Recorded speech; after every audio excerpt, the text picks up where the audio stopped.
after 1 year of spending about 130 million US dollars, 180 some Australian dollars, spend that much money research, the conclusion, intermediary or final is that, well, it's got too much complex issues. They have made a temporary decision. We're not going to pursue this CBDC for the next maybe 5 years later. 5 years, a lot of things happens. 5 years, too many things can happen. Where if you talk about 5 years, you're going to relook at the CBDC. Basically, now we have done our research. We concluded that that's not a very good way to go because too much complex issues. Have said that, I think it might be the best decision the Philip Lowe and the Australian Central Bank have made, because we're seeing from many different things. If you don't, as they said, the design decision is required to effectively support the variety of needs, right? The private, public, and data sharings and the challenging.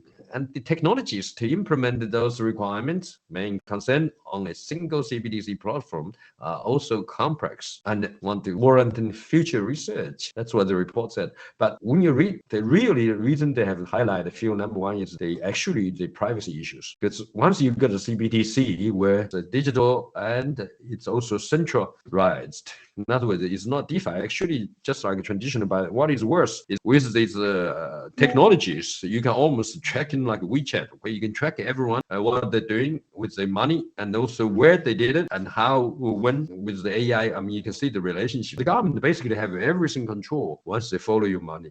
This is a double gun, right? It's double-edged sword. If you're going to do that to everyone's, but then you're going to do that to yourself too in the West, at least in a rule of law society. You cannot just track in our wallet and CBCD spendings and auditing without also do the same to you, or the politicians, or the swamp. As long as you're going to use that for transactions, I mean, if you made it mandatory, then everyone have to use that. Like the smartphone users now, it's occupied 80% of the spendings. Sum up all up, I think it is in the position that the Australian bank the central bank not to pursue it because the risk associated with it, and also the complexity technologically, it requires some more research and so on.